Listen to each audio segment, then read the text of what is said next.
30वां अध्याय कार्तिक मास की कथा करती भव से पार। तीसरा अध्याय लिखूं, 30वां अध्याय लिखूं, हुई हरि कृपा अपार। भगवान कृष्ण ने कहा, हे विप्र, हे प्रिय नारद जी के वचन सुनकर महाराजा पृथु बड़े विस्मित हुए। अंत में उन्होंने नारद जी का पूजन करके उनको विदा किया। इसीलिए माँ कार्तिक और एकादशी यह 3 व्रत मुझे अधिक प्रिय है। वनस्पतियों में तुलसी, महीनों में कार्तिक, तिथियों में एकादशी और क्षेत्रों में श्री प्रयाग मुझे बहुत प्रिय है। जो प्राणी जितेंद्रिय होकर इनका सेवन करता है वह यज्ञ करने वाले मनुष्य से भी अधिक प्रिय लगता है। जो प्राणी विधि से इनकी सेवा करता है उनके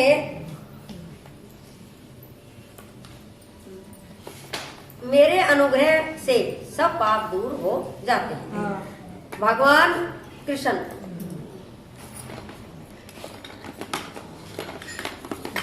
ये तो हम निकालेंगे, तुम बोलो। अच्छा ले। भगवान कृष्ण के वचन सुनकर सत्यभामा ने कहा, हे नाथ, आपने यह बात बड़ी आश्चर्यजनक कही है। नहीं मिला कि इसमें मिल गया। कही है कि दूसरे के लिए पुण्य के फल से कलह की मुक्ति हो गई। यह प्रभावशाली कार्तिक मास आपको अधिक प्रिय है कि जिससे पति द्रोह का पाप केवल स्नान के पुण्य से ही नष्ट हो गया। दूसरे मनुष्य द्वारा किया हुआ पुण्य उनके देने से कैसे मिल जाता है कि दूसरा आदमी दे दे, अब भाई मैं अपना पुण्य दे रहा हूँ तो कैसे मिलेगा उसको, यह आप मुझे बताइए। तब भगवान कृष्ण ने कहा, बिना दिया हुआ पुण्य और पाप जिस कर्म द्वारा मिलता है सो सुनो। सतयुग में देश, ग्राम तथा कुलों को दिया पुण्य या पाप मिलता था, किंतु कलयुग में केवल कर्ता को ही पाप और पुण्य का फल भोगना पड़ता है। सत्संग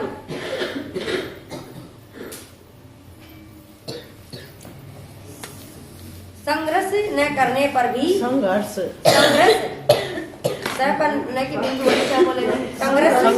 न करने पर भी वह अवस्था की गई। और संघर्ष से जैसे पाप और पुण्य दूसरे को मिलते हैं उसकी अवस्था भी सुनो।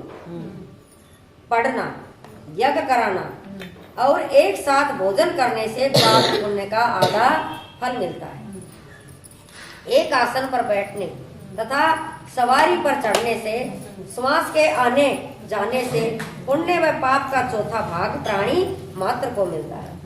स्पर्श करने, भोजन करने से और दूसरे की स्तुति करने से पुण्य और पाप का 6वां भाग मिलता है।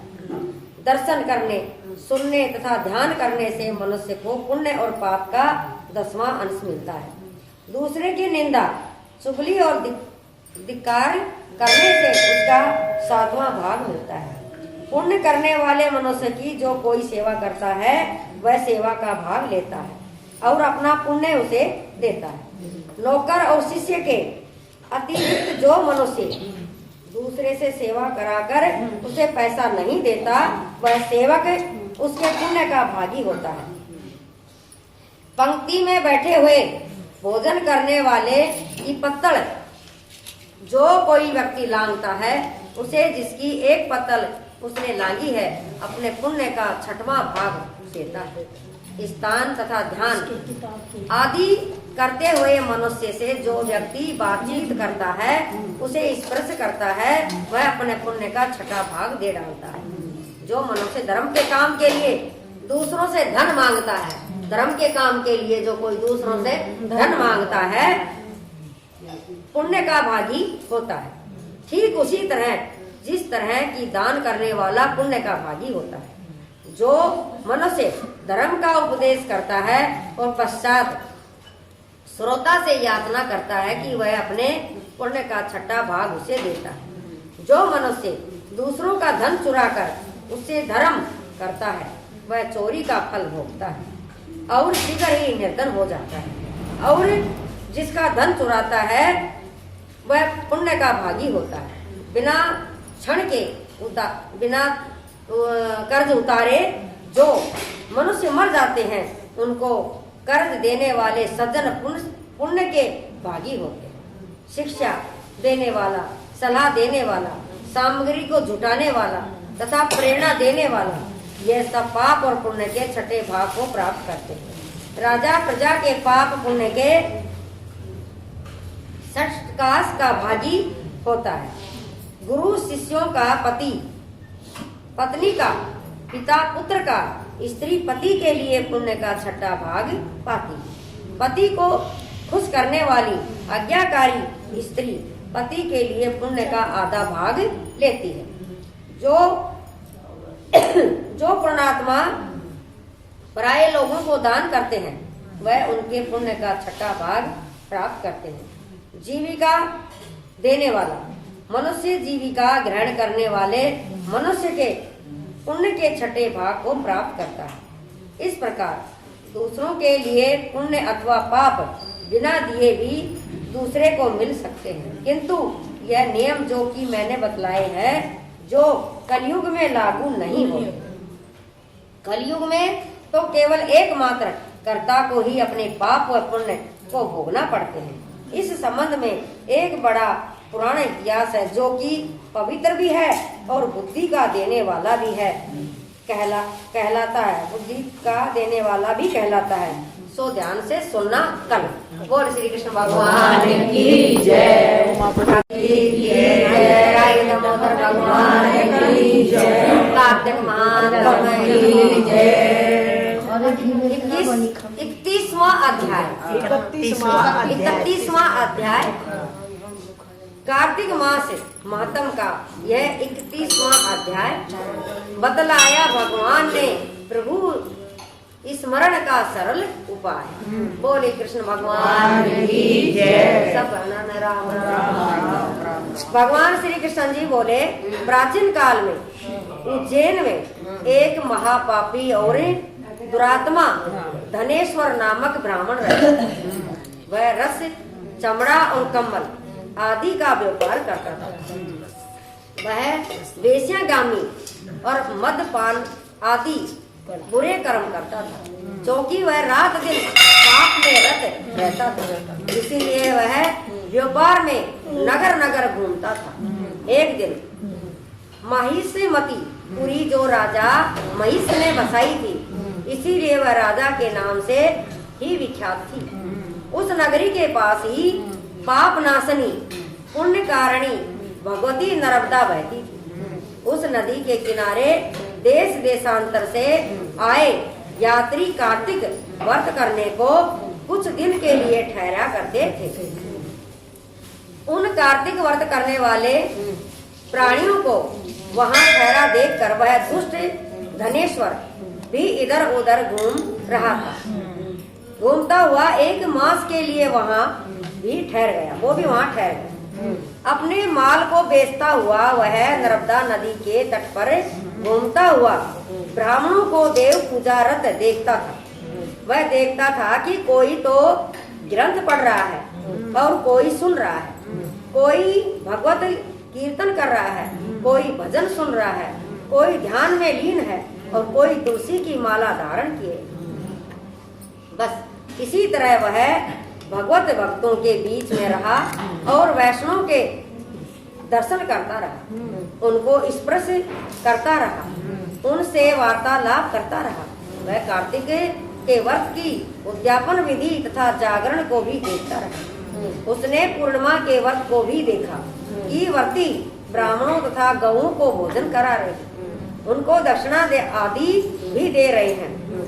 उसने नित्य प्रति भगवान शंकर की प्रसन्नता के लिए होती दीपमाला भी देखी।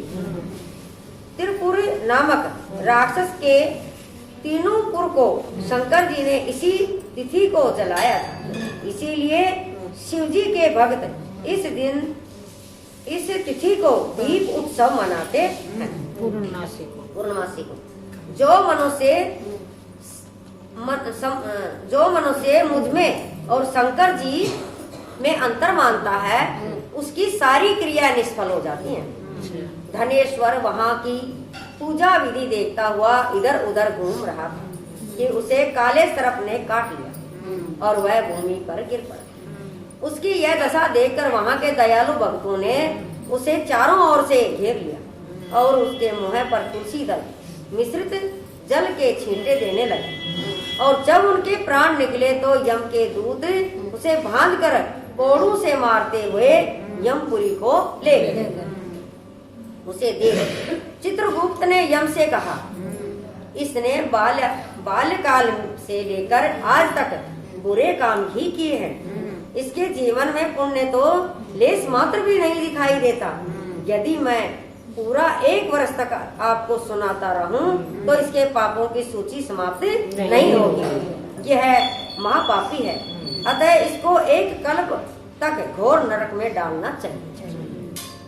चित्रगुप्त की बात सुनकर यमराज ने बड़े क्रोध में आकर उसे अपना काल नेमी के समान भयंकर रूप दिखाते हुए अपने अनुचरों को आज्ञा देकर कहा कि हे प्रेत सेनापतियों, इस दुष्ट को मुदगरों से मारते हुए कुंभी पाक नरक में डाल। सेनापति ने मुदगरों से उसका सिर फोड़ते हुए कुंभी पाक नरक में ले जाकर खोलते हुए तेल के कढ़ाव में डाल दिया। प्रेत सेनापतियों ने उसे ज्यों ही तेल के कढ़ाव में फेंका तो लपलपाती हुई आग अपने आप ठंडी हो गई, जैसे कि प्रहलाद को अग्नि में डालने से वह ठंडी हो गई।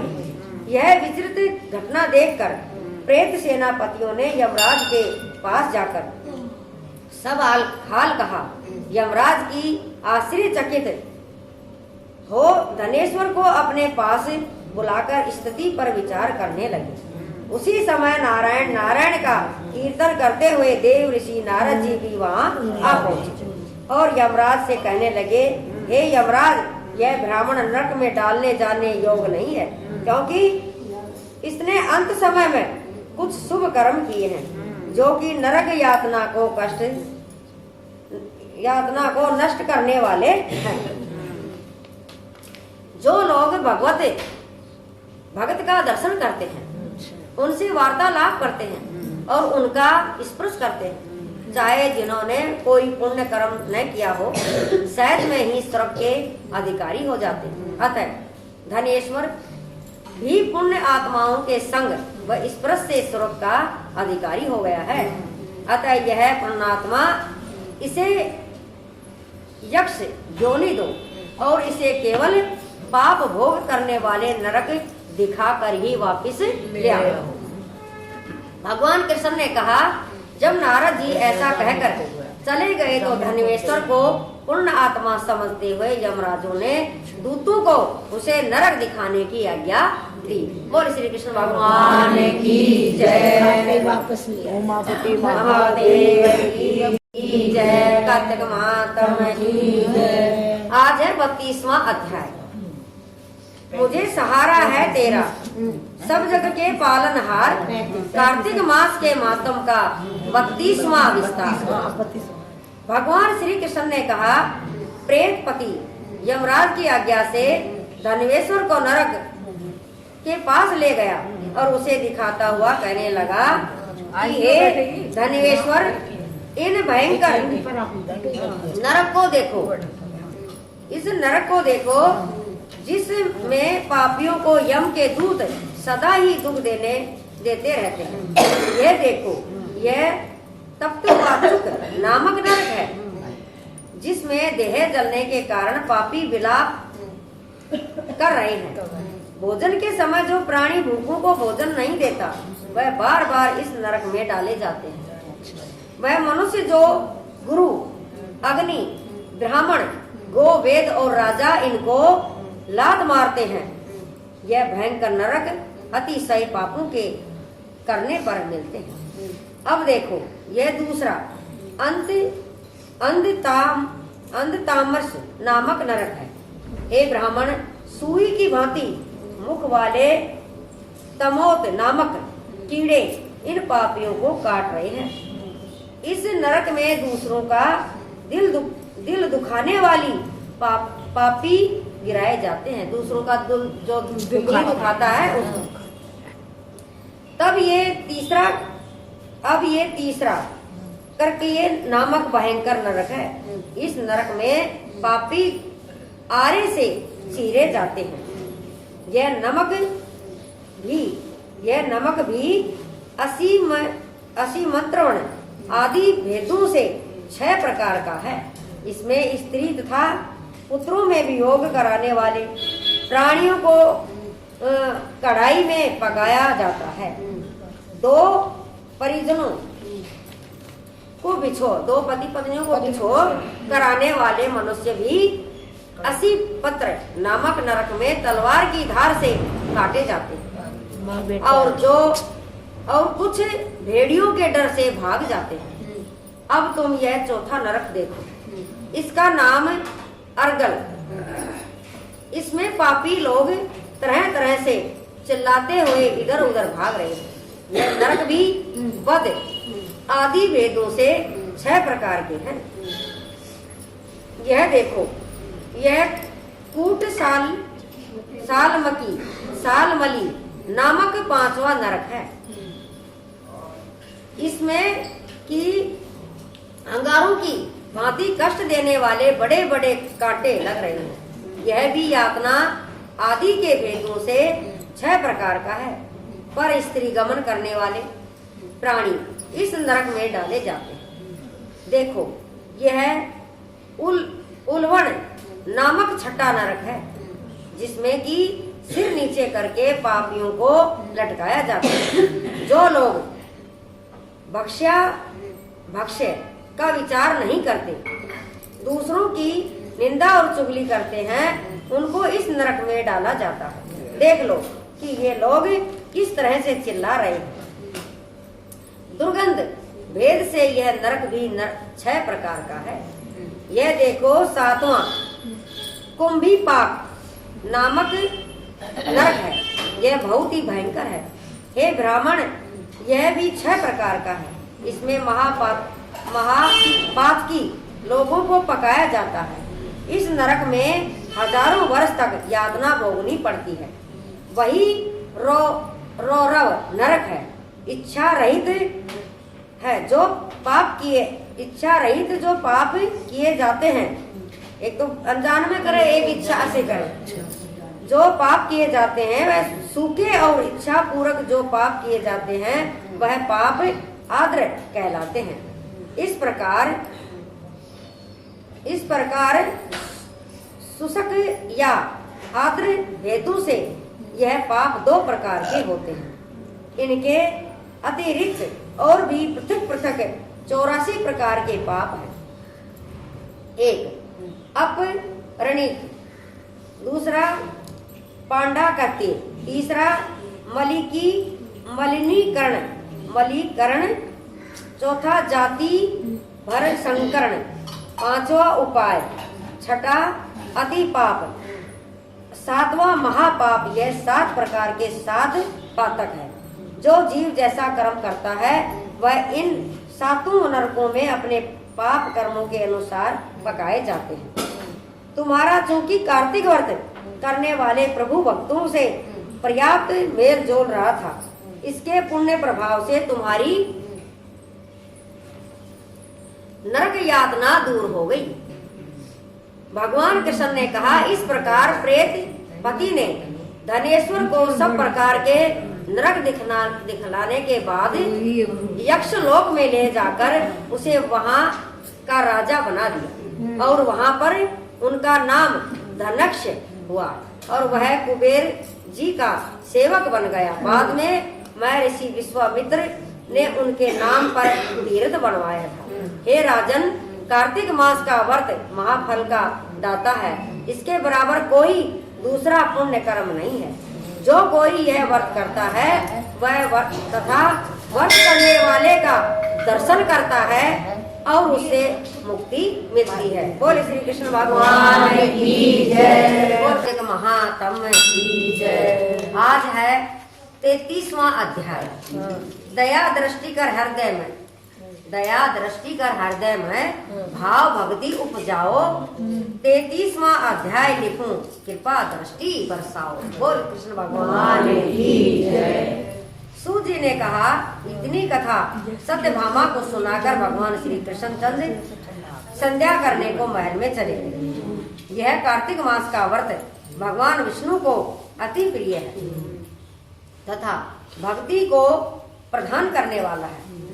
पहला, रात्रि में जागरण। दूसरा, प्रातः काल का स्नान। तीसरा, तुलसी वट सिंचन। चौथा, उद्यापन और पांचवा है दीपदान। ये 5 कर्म भगवान विष्णु को प्रसन्न करने वाले हैं, इसीलिए इनका पालन अवश्य करना चाहिए। ऋषियों ने कहा, भगवान विष्णु का प्रिय, अधिक फल का देने वाला, शरीर के रोम रोम को प्रसन्न करने वाला जो कार्तिक मातम आपने कहा है, यह मोक्ष की चाहना करने वालों या भोग के इच्छुक मनुष्य को यह व्रत अवश्य मेव करना चाहिए। किंतु हम एक बात आपसे पूछना चाहते हैं, वह यह है कि यदि कार्तिक मास का व्रत करने वाला किसी संकट में फंस जाए, या वह जंगल में हो अथवा वह किसी रोग से ग्रस्त हो जाए, तो फिर वह कार्तिक व्रत को किस प्रकार पूरा करे? क्योंकि यह विष्णु जी का अतिशय प्रिय तथा मुक्ति भक्ति प्रदान करने वाला व्रत किसी तरह भी नहीं छोड़ना चाहिए। श्री सूर्य ने उत्तर दिया, यदि कार्तिक व्रती किसी संकट में फंस जाए तो वीरता के साथ शंकर जी तथा भगवान विष्णु के मंदिर जो पास हो उसमें जाकर रात्रि जागरण करें। अगर घना जंगल हो तो फिर पीपल के पेड़ के नीचे अथवा तुलसी के वन में जाकर जागरण करें। भगवान विष्णु की मूर्ति के सन्मुख बैठकर विष्णु जी का कीर्तन करें। ऐसा करने से 1000 गौओं के दान के बराबर फल मिलता है। जो मनुष्य विष्णु जी के कीर्तन में बाजा बजाता है उसे वाज पे यज्ञ के बराबर फल मिलता है, और हरि कीर्तन में नृत्य करने वाले प्राणी को समस्त तीर्थों में स्नान करने का फल मिलता है। किसी संकट के समय या रोगी हो जाने और जल न मिल सके तो केवल भगवान विष्णु के नाम मात्र से मार्जन भी कर ले। यदि उद्यापन न कर सके तो व्रत की पूर्ति करें। करने के लिए केवल ब्राह्मणों के प्रसन्न होने से विष्णु जी प्रसन्न हो रहते हैं। यदि आप दीप दान कर न सके तो दूसरे की दीप की रक्षा जरूर करें, भली भांति रक्षा करें। और यदि तुलसी का पौधा पास न हो तो वैष्णव ब्राह्मण की ही पूजा करें, क्योंकि भगवान सदा अपने भक्तों के पास रहते हैं। इस सब के न होने पर व्रती मनुष्य ब्राह्मण गो पीपल और बड़ वृक्ष की श्रद्धा से सेवा करें। सोनकादिक 88 ऋषियों ने कहा, आपने गो तथा ब्राह्मणों के सदृश पीपल और बड़ वृक्ष को बतलाया है, और सभी वृक्षों में पीपल वृक्ष और बड़ वृक्ष श्रेष्ठ क्यों कहे गए हैं? श्री सूत जी ने कहा, पीपल का पेड़ साक्षात विष्णु भगवान है, और पलाश का पेड़ साक्षात ब्रह्मा है। इन वृक्षों की पूजा सेवा तथा दर्शन से सब पाप नष्ट हो जाते हैं। इसीलिए कहा गया है, हे प्रभु, हम लोगों को इसमें शंका है कि ब्रह्मा विष्णु और शंकर वृक्ष रूप क्यों हुए? आप कृपा करके हमें बतलाएं। श्री सूत जी ने कहा, प्राचीन काल में भगवान शंकर और पार्वती जी विहार कर रहे थे। उस समय उनके विहार में विघ्न डालने के विचार से ब्राह्मण का रूप धारण करके अग्निदेव वहां पर गए। विहार के आनंद के वशीभूत हो जाने के कारण क्रोध में भरकर श्री पार्वती जी ने समस्त देवताओं को श्राप दे डाला। पार्वती जी बोली, हे देवताओं, विश्व सुख को कीट पतंगे भी जानते हैं। आप लोगों ने देवता होकर भी उसमें विघन डाला है, इसीलिए आप सब लोग वृक्ष हो जाओ। सूत जी ने कहा, इस प्रकार क्रोधित पार्वती जी के श्राप से सब देवता वृक्ष हो गए। इसी कारण भगवान विष्णु तथा शंकर जी दोनों पीपल और वट वृक्ष हो गए। इसी कारण भगवान विष्णु का शनिदेव के साथ योग होने के कारण केवल शनिवार को ही पीपल का स्पर्श करना चाहिए, अन्यथा और किसी दिन नहीं। बोल श्री कृष्ण भगवान की जय, बोल कार्तिक माता की जय, दामोदर भगवान की जय। आज है 34वां अध्याय। सूत जी ने ऋषियों से कहा, प्रसन्न बखान। 34वें अध्याय पर दया करो भगवान। हे सूत जी, यह पीपल का पेड़ शनिवार के अतिरिक्त सप्ताह के बाकी दिनों में क्यों नहीं पूजा जाता? सूत जी ने कहा, समुद्र का मंथन करने से जो रत्न देवताओं को मिले, उनमें से देवताओं ने लक्ष्मी और कौस्तुभ मणि भगवान विष्णु को दे दी थी। विष्णु भगवान जब श्री लक्ष्मी जी से विवाह करने के लिए तैयार हुए तो लक्ष्मी जी ने कहा, हे प्रभु, जब तक मेरी बड़ी बहन का विवाह नहीं हो जाता, आप मुझे छोटी बहन से विवाह कैसे कर सकते हैं?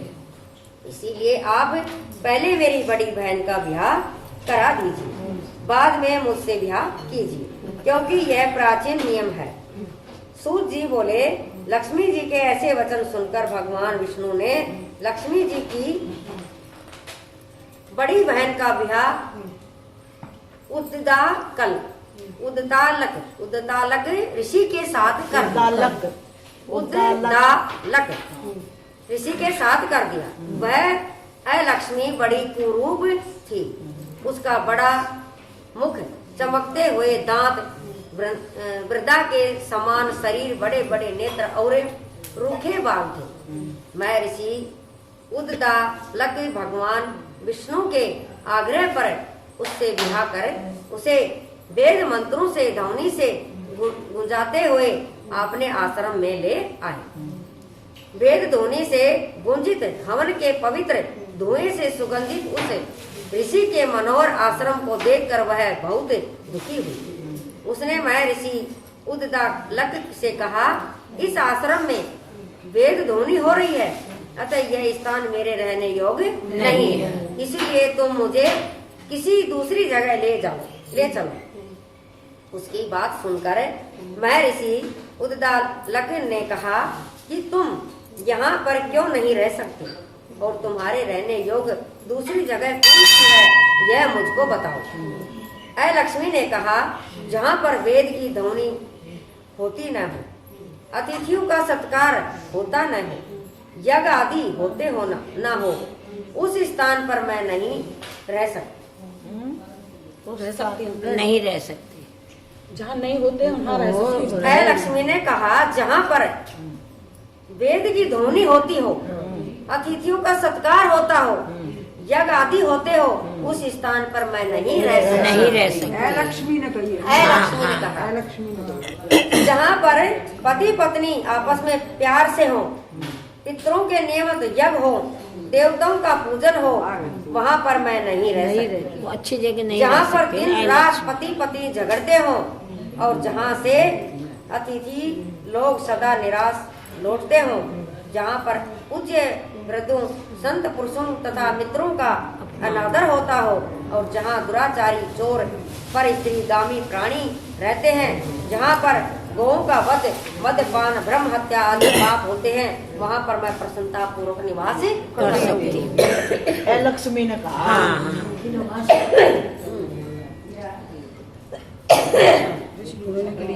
सूत जी ने कहा, इस प्रकार लक्ष्मी के वचन सुनकर उद्दालक का मन खिन्न हो गया। वह इस बात को सुनकर चुप रह गए। थोड़ी देर तक चुप रहने के बाद उन्होंने कहा कि अच्छा, तुम्हारे लिए ऐसा ही स्थान मैं खोजूंगा।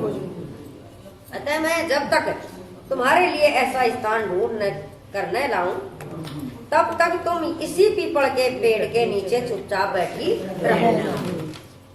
सूत जी ने कहा, मैं ऋषि उद्दालक उसे पीपल के नीचे बिठाकर उसके रहने योग्य जगह ढूंढने के लिए चल रही। लेकिन जब वह बहुत समय तक प्रतीक्षा करने पर भी वापस नहीं लौटे तो लक्ष्मी रोने लगी।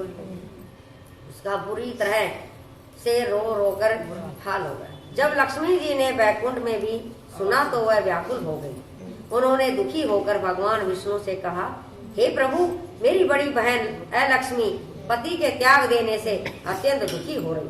हे नाथ, यदि मैं आपकी प्रिय पत्नी हूँ तो आप उसे आश्वासन देने के लिए उसके पास चलिए।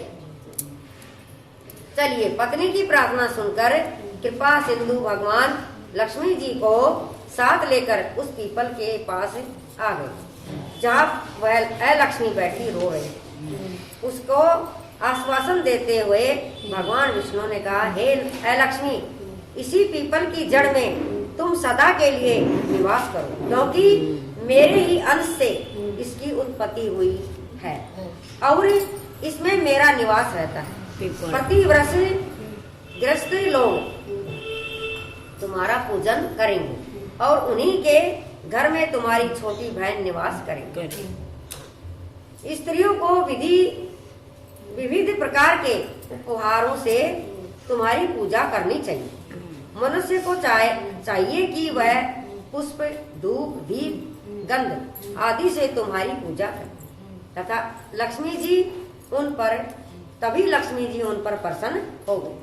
सूत जी ने कहा, भगवान श्री कृष्ण सत्यभामा तथा पृथु और नारद का संवाद तुमको सुना दिया है, जिसके सुनने से ही मनुष्य के सब पाप नष्ट हो जाते हैं और उसे वैकुंठ की प्राप्ति होती है। अब तुमको जो पूछना हो पूछ सकते हो, उसे मैं विस्तार से कहूँगा। सूत जी की बात सुनकर सोनकादि महर्षि थोड़ी देर तक प्रसन्नचित्त से वहाँ बैठे रहे। बाद में वह श्री बद्री नारायण जी के दर्शन को चले गए। जो प्राणी इस कथा को सुनाता है और दूसरों को कहता और सुनता है, वह इस संसार में संपूर्ण सुखों को प्राप्त करता है। बोलिए विष्णु भगवान की जय, कृष्ण भगवान की जय, राई दामोदर भगवान की जय। आज 35वां अध्याय है। आज कार्तिक मातम पूरा हुआ। हाँ, अनुपम कथा कार्तिक होती है संपन्न, इसको पढ़ने से श्री होते हैं प्रसन्न। आज ही पूरा अध्याय हो गया 35। और सब बहनों ने मेरी तरफ से राम राम। कोई गलती हो तो बहन माफ करिएगा। बहुत बहुत धन्यवाद। इतनी कथा सुनकर ऋषिवर कहने लगे कि हे सूत जी, अब हम आपसे तुलसी के विवाह की विधि पूछना चाहते हैं, सो कृपा करके वर्ण कीजिए।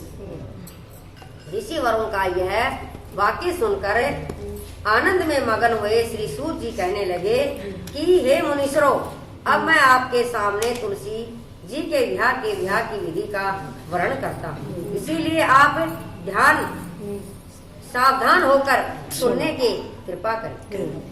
जब सूर्य उत्तरायण हो, गुरु शुक्र का उदय हो, विवाह के नक्षत्र हो और विशेषकर पूर्णिमा हो अथवा कार्तिक का महीना व विषम पंचक हो, जब तुलसी वन में वह अपने घर में सुंदर मंडप और उत्तम हवन कुंड के सहित मनोहर वेदी की रचना करता हुआ ऋषिज्ञ ब्राह्मणों को जो विधान और राग दृश्य आदि से रहित हो, उन्हें निमंत्रित करे और गृह यज्ञ आरंभ करता हुआ मातृकाओं की पूजा करे।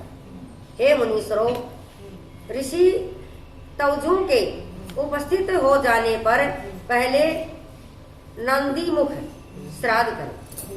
तत्पश्चात भगवान के सालग्राम बनाकर उनका विधि विधान से पूजन सामग्री से पूजा करके बांदी की तुलसी को उनके संपूर्ण करें। इस प्रकार विवाह विधि से तुलसी जी का पाणी ग्रहण करने के बाद विधि पूर्वक होम करें। इसके बाद सब सपत्निक यजमान भाई बंधु और सेवकों के साथ चारों ऋषि वजों के सहित विष्णु भगवान की प्रेम प्रदक्षिणा करता हुआ शांति पाठ और मंगल गान के साथ साथ आदि बाजे भी बजाने चाहिए। हे मुनीश्वरों, ऐसा हो जाने के बाद यजमान को गोदान और संज्ञादान करना चाहिए। ऋषि वजों को दक्षिणा देकर विप्र भोज और जाति भोज करना चाहिए। यह सुनकर गुरु जी कहने लगे, हे मुनीश्वरों, इस प्रकार जो मनुष्य श्रद्धा भक्ति युक्त होकर सत्य, शांति और संतोष को धारण करता है, विष्णु भगवान को तुलसी दल संपूर्ण करता है, वह समस्त पापों से रहित होकर संसार के सुखों को प्राप्त करता हुआ अंत में विष्णु लोक को प्राप्त होता है। इसमें संशय नहीं है। हे मुनीश्वरों, जिस प्रकार से तुलसी के विवाह की विधि बताई गई है, उसी प्रकार आंवला, सम्मी और पीपल के विवाह की भी विधि समझनी चाहिए। बोल श्री कृष्ण भगवान की जय, बोल कार्तिक माता की जय।